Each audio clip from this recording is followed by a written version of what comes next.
thing? Oh, you didn't do the thing where it goes into the music and the countdown and everything. You just went live, just like that. Well, I don't think you need a countdown, do you? I don't particularly like it.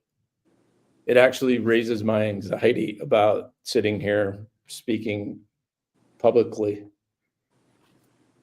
So anything I can do to make you more comfortable, well, I appreciate that. because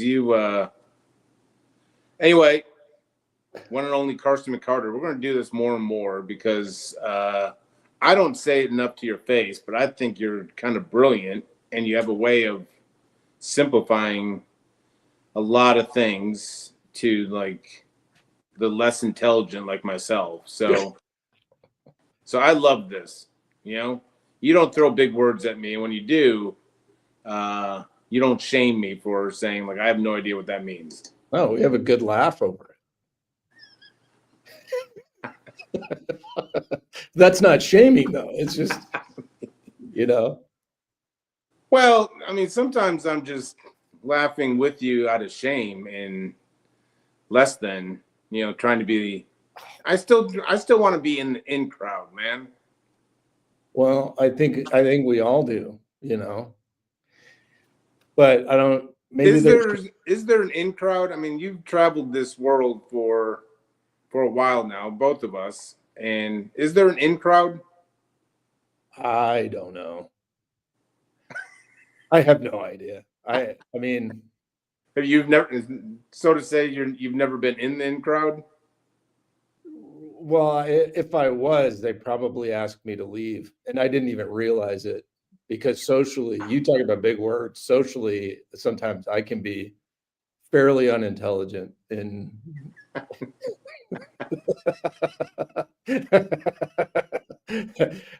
Like the bumper sticker comes to mind that says, I smile because I have no idea what's going on. I need that bumper sticker because I do that more than I'm willing to admit. Totally. Yeah. I mean, I've been blessed with wit and I think, I think humor and that's the way that it hits, it's like I probably crack a joke because I have no idea what's going on. But you normally do. But wouldn't that be funny? Is like everyone you always hear like I may have lost the love of my life, or like whatever it may be. Like he broke up with someone that you believe that you're meant to spend the rest of your life. What happens if we were actually in the in crowd at one point and we just didn't realize it? Yeah, I don't know. I honestly don't think about it too much. I did earlier in my career. You want to be successful. You want to be connected with good people doing good work. I just enjoy good relationships, and it doesn't matter to me really who that is. If I connect with somebody, I like that. That's what I like the most, regardless of whether they can provide any referrals for my business or, that it can be leveraged into something. I just think it's nice to know is that real friendship if it's leveraged into something? Right. That's my point. I mean, it's probably getting into all my psychology, right? Grief and loss, childhood grief and loss, and wanting to just have a solid relationship with somebody is more important to me as a person. Of course, we're going to conferences and we're doing these things. Of course, there's a business side to it, but really what I'm drawn to is just people. I mean, think about like when you and I started kind of hanging out, it was just all about laughter. And I was attracted to you because of your laugh, man. When you laugh, I laugh more. Like that right there. That's the sweetest thing you ever said to me. It brings me joy. it brings me joy to see you laugh, and you have an infectious laugh. And then, through that, we've had many, many deep conversations, right, about a whole bunch of different things that maybe are more serious, but we always kind of end with a zinger and we're both laughing, and that matters to me, Can I just say I have the nicest male person in the world? Is that what you were looking at just a second ago? I went and so she always waves, and like sometimes, like I've switched to a Tennessee lifestyle now. Maybe people don't know, but so everyone here in Tennessee has a front porch swing, which was, I didn't realize at the time, but was always something I wanted and needed in my life. So when the weather is, somewhat even, like it's in the 60s now and stuff in the last couple of days. So I've been sitting on the, and our mail person comes fairly early, like 9 or 10 in the morning, and she will sit and talk, and she was like, "Uh-oh, looks like this is a bill. Should I pretend like I lost it?" And I was like, "No, no. Like, I've done that far too long in my life. Like, I gotta face something." And she's just a pleasant person, and I don't know. It's like, I've never had interactions with male people, so I can't judge, but I guess maybe I had this thought that they just wanted to get done with their route and be done with it. And it's not just me. I see her neighbors, and like, she is beloved on my street. Beloved. That's pretty amazing. But that's kind of what we're talking about, is just like good human connection, right? And it doesn't matter if you're in the therapeutic space or if you're delivering mail or whatever you do. That's what I think I thrive on that, just knowing that the person across from me has some acceptance for me as a person. Are you used to not being accepted? I mean, I've definitely had moments in my life where I've at least felt unaccepted. And throw this under the category of what I learned about myself when I quit drugs and alcohol is, I used mainly drinking. It's not really socially acceptable to start sniffing cocaine in a group of people, but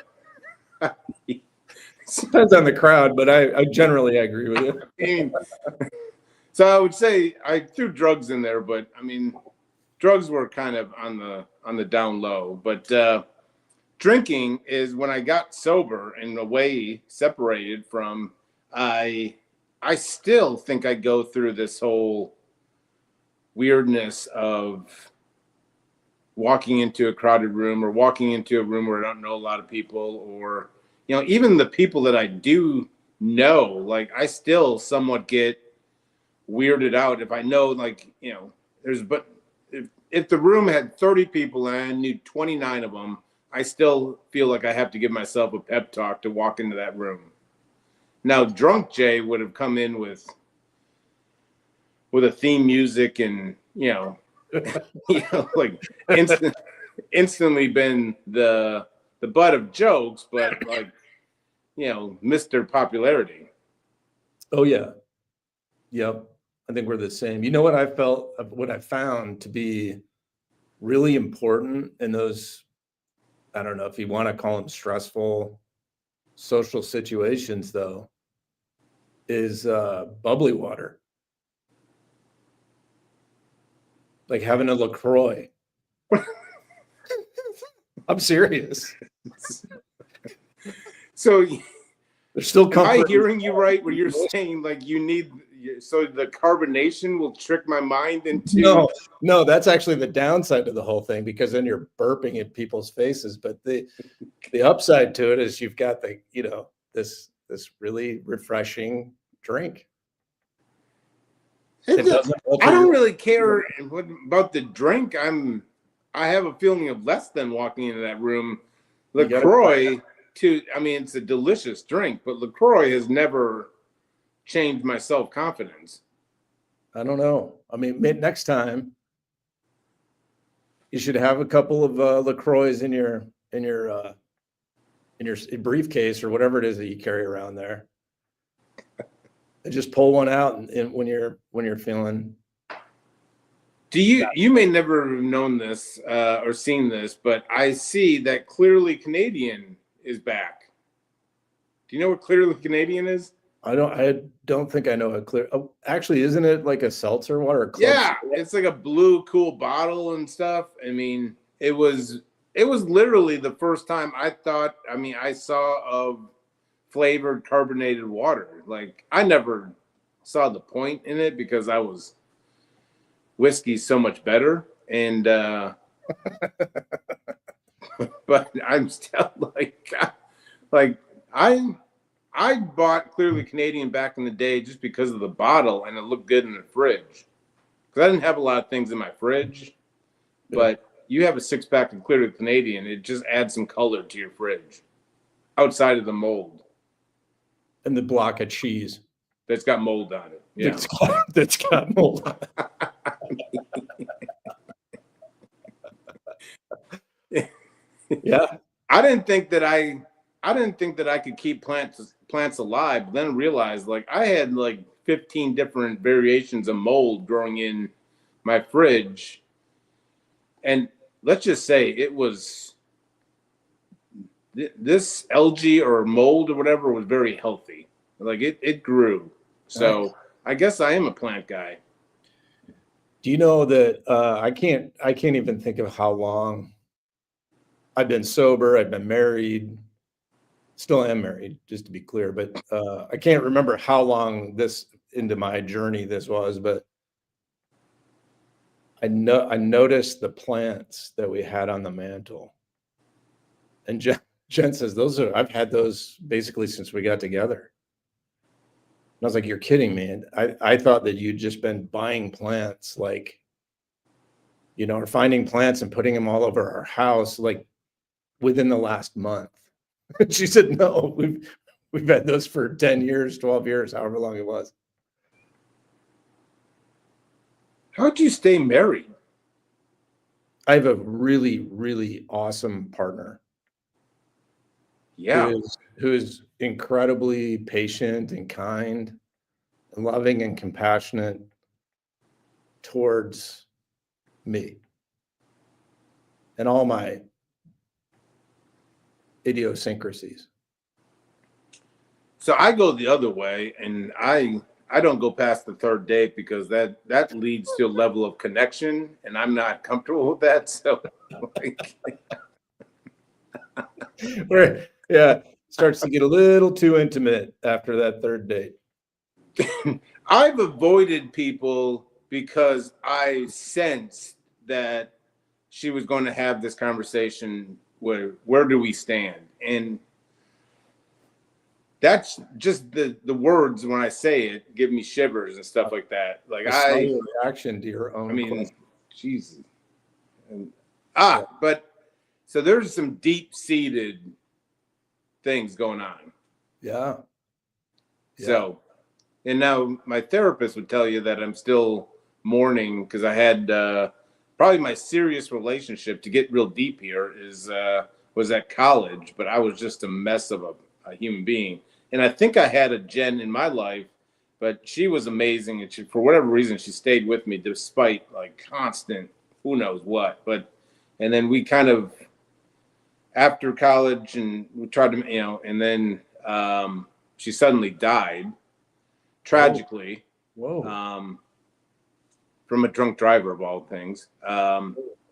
And my therapist will tell you that I never really mourned because that was the first and last person that supposedly somewhat started putting in healthy investments into a relationship. Wow. That's a little something about me. No kidding. I've never It's going to go viral. That's going to go viral right there. I've never heard this. Oh, really? No, I haven't. I don't talk about it. So I only talk about it with one person. That's my therapist. And And then I have to start putting in boundaries. Like, let's not just talk about her anymore. And she's like, well, I think it plays a huge part in your life. And I'm like, no, she's been gone for a while now. It's like, Yeah, I would say that it probably does too, only because of my own, grief story. But before I talk about me, and thanks for you know, sharing. you can talk about. But we need to be serious here. But thank you for sharing that with Well, me thank you. and the world because we're alive. But like, I just think I mean, we don't have any followers, so that's good. true. And if there is one on there, they may have already heard the story. But the point is like you're Hey, mom. yeah, I mean, I think that that's part of connection. That's what we have been talking about like the last few times that we've discussed anything is being vulnerable with somebody else. And I think that that's important and it takes courage and it takes safety and it takes, uh, presumably somebody on the other side of the conversation that has some understanding of it. But back to kind of the way you ended that was, I mean, through all the therapy, EMDR, groups, psychodrama, fourth steps, fifth steps. I mean, I toss my head back now because whoever I'm working with will bring, well, it sounds like, losing your father at 11 years old was a big deal to you. And I'm like, yeah, but I've done 30 years of work on this. Like, can we talk about something else? I want to know. But the truth of it is every time that I do touch it, there is some, little nugget of information, another unraveling, if you will, and a move towards health, I think, like for me. Yeah. So I think it can be monotonous or seem like repetitive, but for me, there's always been something in it.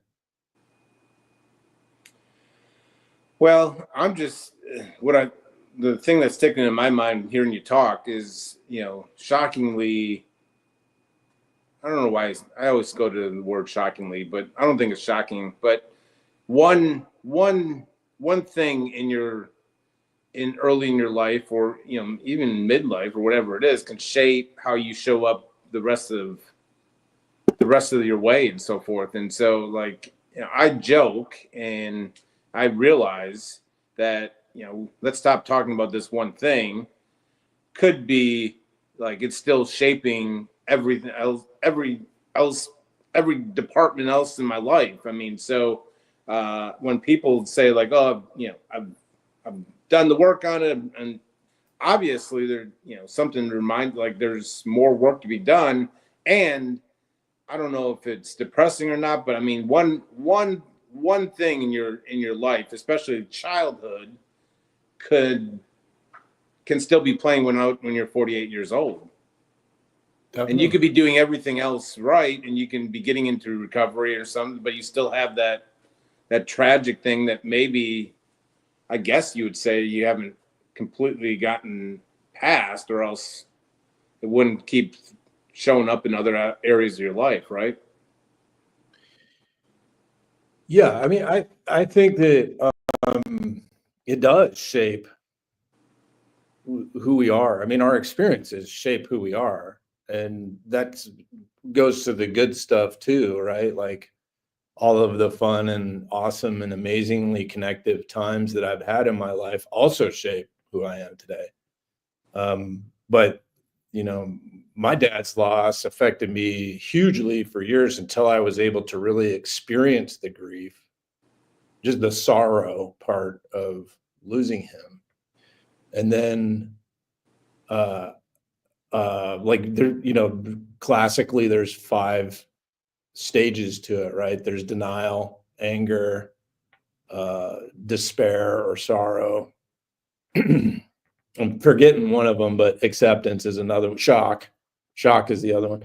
And to kind of experience those throughout my adult life on different levels or in different ways because I don't know that I ever want to move past that.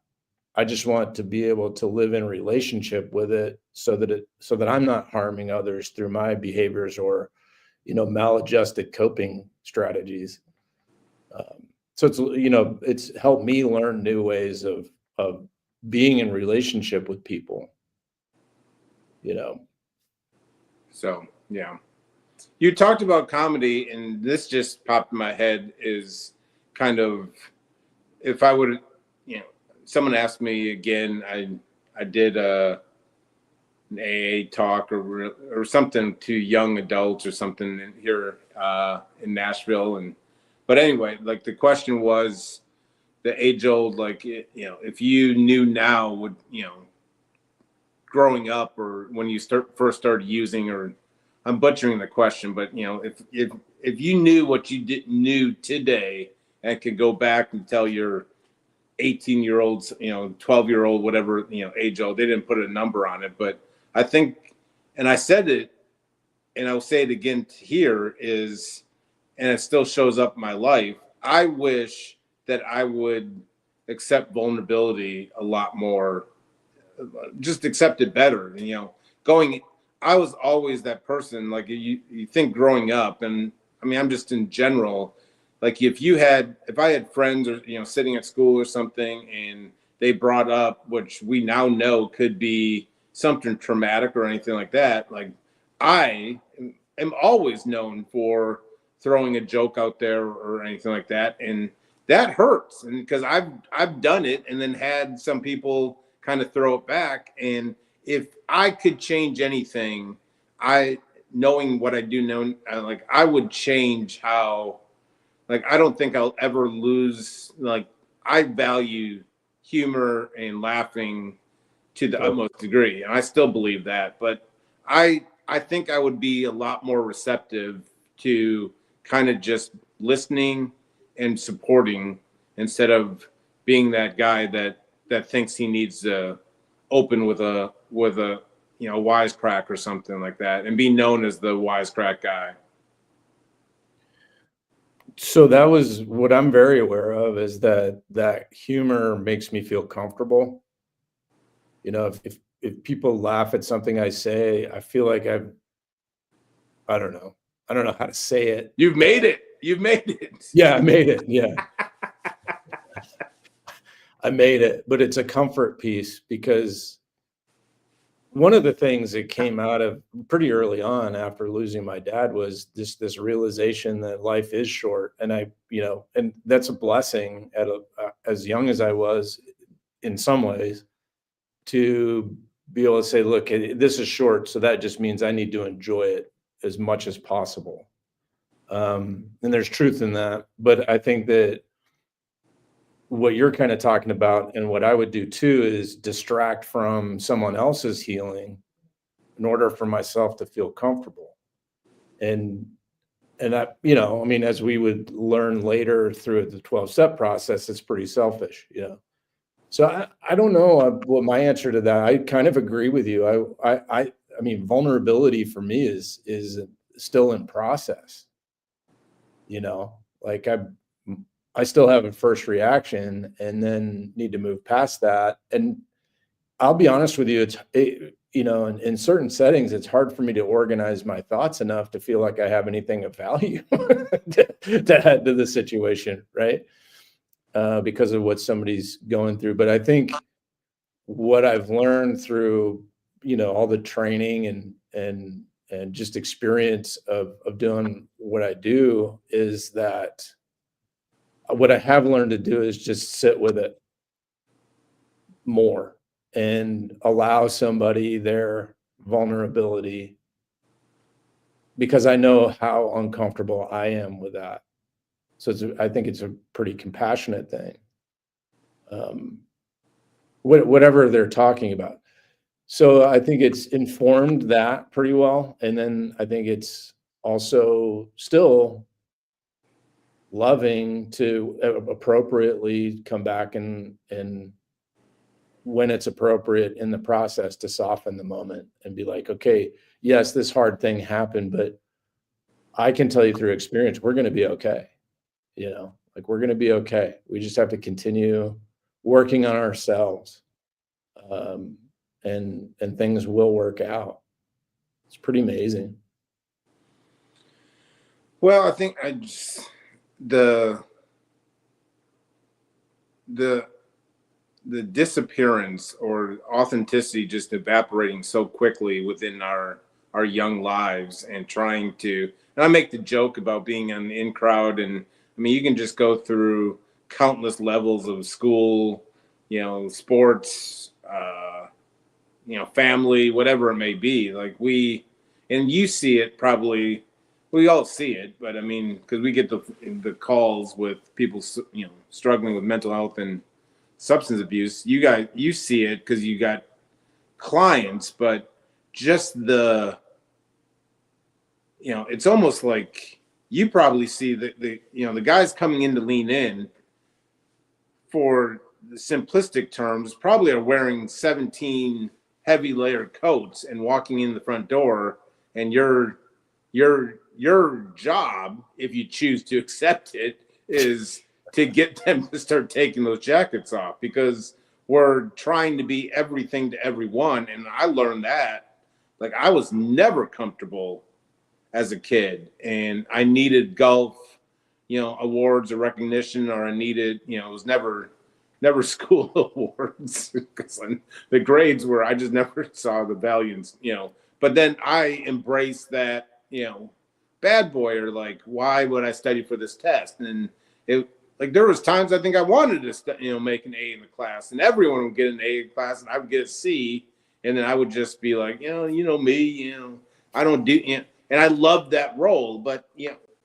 like, if I knew what I learned, I mean, I'm jumping all over topics, but I will say this, that I somewhat wish that I could start over now in the kind of umbrella of, when I say school system, is I've never been someone that don't hand me a book or a textbook or something and tell me to read it, and then say you're going to get a test about it in 2 weeks, and leave it up to me to kind of pick and choose what's going to be, is this important, is this not important, should this be, I learn by visual and kind of getting my hands dirty, per se. And I think a lot more in life in general now is hands-on.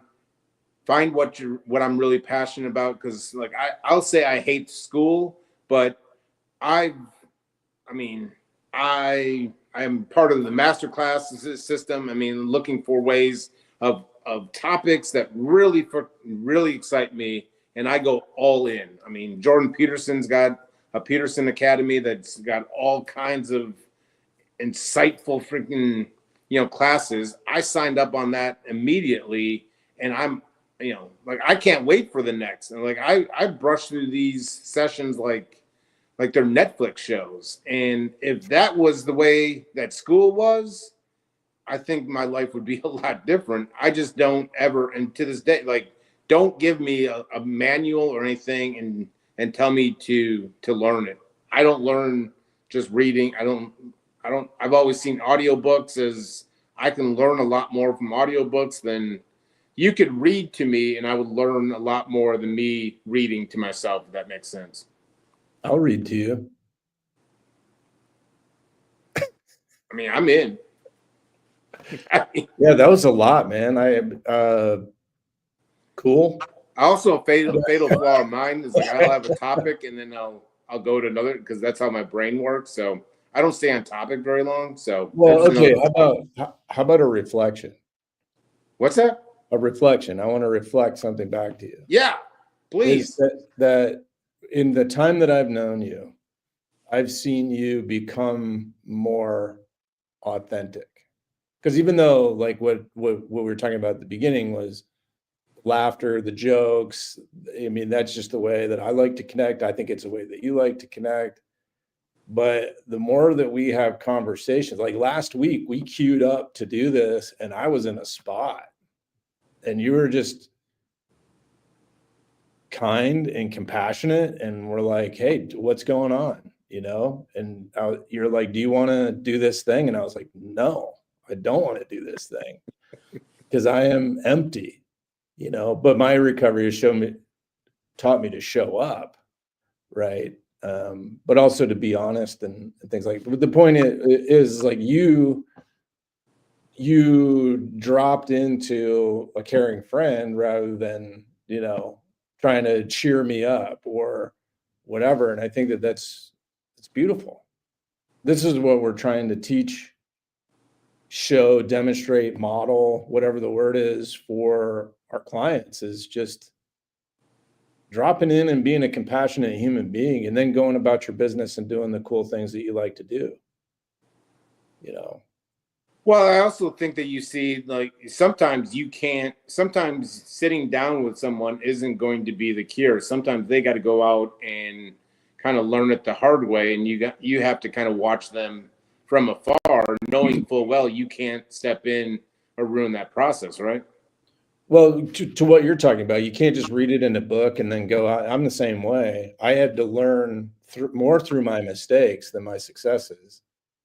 And I think that's, I can't speak for every treatment program out there. I think that's something that people have pulled away from, is allowing people to make mistakes. They want to have the information and see it demonstrated behaviorally almost perfectly. And then you've passed your treatment plan objective, but true recovery is that it's like, within the bounds of staying sober and nonviolent, right?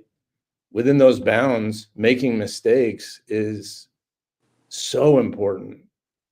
I mean, a lot of times in the introductory call with the parents, it's like, hey man, he's going to have the freedom to make life mistakes, because what better place to make them than here with us, where he's surrounded by support and modeling and things like that. And I even hear people say, like, in meetings, yeah, just learn from my mistakes. I'm not that guy. Like, I'm not learning from your mistake, dude. You don't have the scars to look at. If I'm going by your mistakes, like, I need scars. Yeah. Like, not physical, preferably, but I do have plenty of them. But I need a reminder. I need a scar or something, because I can't learn from the mistakes. I can't have you go out and live life and then give me the notes and expect me to succeed in life. Totally. So, well, you're the man, Carsten. You got a meeting, or you getting kicked out pretty soon. Pretty soon, yeah. A couple more minutes. Although I don't know if anybody's scheduled right behind me. So, well, there's nobody standing there's a big window right here. There's nobody standing there going. Reminds me of like a telephone, like back in the day, the telephone booths. Like, I've never been to the telephone booth, but totally. You're sitting there trying to have a conversation, and you have to keep turning because somebody's looking at you. And that metal cord. Oh yeah, yeah. You move away from it, and it jerks you back. These are parts of life that I miss. You know what I miss the most? Here's what I miss the most. If you were to say something like, Tiger Woods is, has the most championships as a golfer, and then somebody would disagree with that, and you'd have this like friendly banter and our argument. People would even get mad at each other, but we didn't have the information at our fingertips, so that just had to. It had to sit there until you could like reference the Encyclopedia Britannica, or see it on a ESPN news report or something like that. Now you just pick up your phone and Google it, and the conversation's over.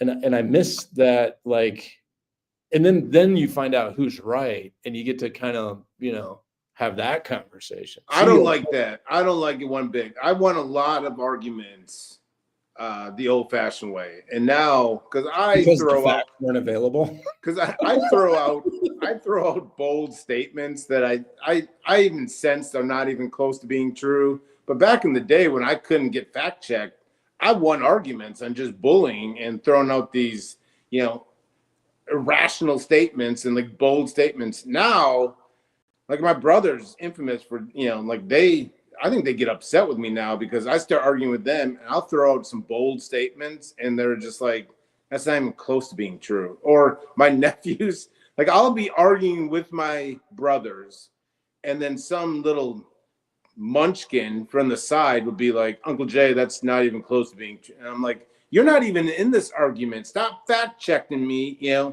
And so my win-loss went from like 96% to probably 11% now. So I don't like the internet. Which is not Hall of Fame stats, man. No, and that's why I mean, you don't see a lot of me on leaderboards anymore. Like the internet has destroyed my being. Well, don't let it destroy your self-concept because.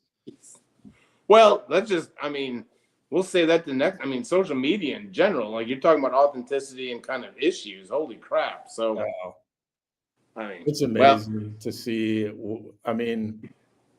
For a long time I didn't read comments to things, and now I've started reading comments, and it's obvious that there's a lot of people who don't fact check. They're like me. They put up bold comments and just bold comments. I think they call it trolling now. You're just trolling. They just want the response, and so that's why I'll read the comments because I can't stop myself, but I'm also with the eye of like, oh, I don't think he even believes that himself. So he's just trying to. You see it all the time. So, and that's where you get in trouble because I go play dirty real quick, and I start, if I'm not careful, I'll start being like, trying to use things to cut deep and get him to back off. So yeah, face-to-face trolling is what we used to do. Now it's with our fist, yo. Oh, no, I wasn't that guy. I had too much of a mouth. So someone told me, because I've never been knocked out. I've really never been punched. And people were like, that's really shocking, Jay, that you have not ever been. Because I want to hit you right now. And I was like, no. Let me just say, like, I probably am the biggest fight instigator back in the day, but I always had friends that looked for fights. And so I would start it, and then they'd be like, back off, Jay. You got and I'm like, yeah, what's up? Yeah, so people are like, oh, that makes sense. And I was like, that's just rude. But yeah, I should have been knocked out. There was one, and I'm not really a quick person, but one guy, I think it saved my life because he came off the side, and God directed me to like back up, and he swung and missed. But if he would have connected, I think I would have been. I think I'd be dead. But that set off the biggest fight that I ever instigated. So did I ever instigate it? I can't say that I was a part of because I go back to the bar and they'd be like, what's happening? I'm like, I have no idea what started this. Somebody got upset about something. These hotheads, Yeah.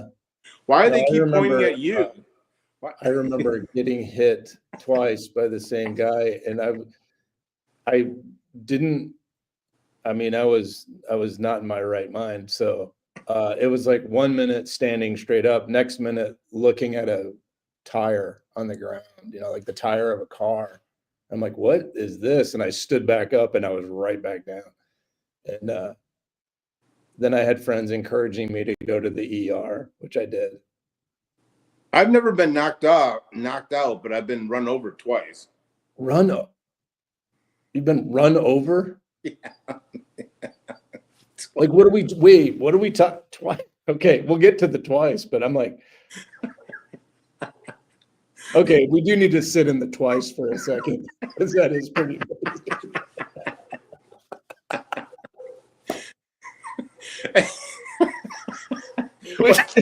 Excuse me. So hold on. Yeah, I've been run over, and I can consciously remember.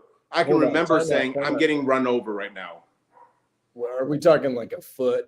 Or are we talking?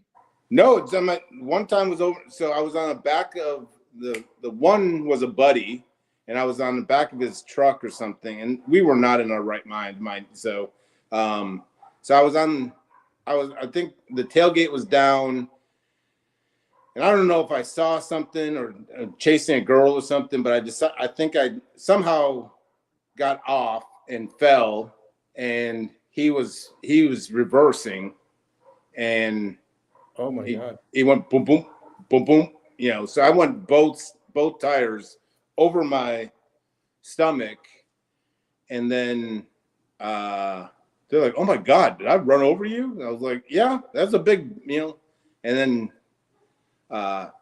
then the other time was shockingly another fight that I instigated, and he wanted to, I thought it was all long gone, but I guess he was waiting for me or something. So I walked out of the bar, and in Milwaukee East Side, there's like a bar, couple steps, and the road's pretty much right there. So I came down, and I don't know if they were trying to kill me or something, but I think one of his buddies pushed me, and then the guy's car was like kind of parked, and then he ran over me. Man. And Seems both times I went to the hospital, and shockingly nothing ever happened to me, like no broken. And the doctors are all like, "You were so freaking wasted that you probably were just like, So the doctor basically said, like, most people would have tensed up and be like, "Oh my God," and probably would have caused a lot of damage, but you were just too intoxicated both times that my body was just like, "Oh my God," and it just ran over. And so, oh man. Well, there's probably truth in that. I mean, people live through DUI accidents because of that. yeah, I mean, The person who's intoxicated. I'm living to tell you that you can get run over by a car. Hey man, I do have somebody coming in right now, so I got to go. Jesus.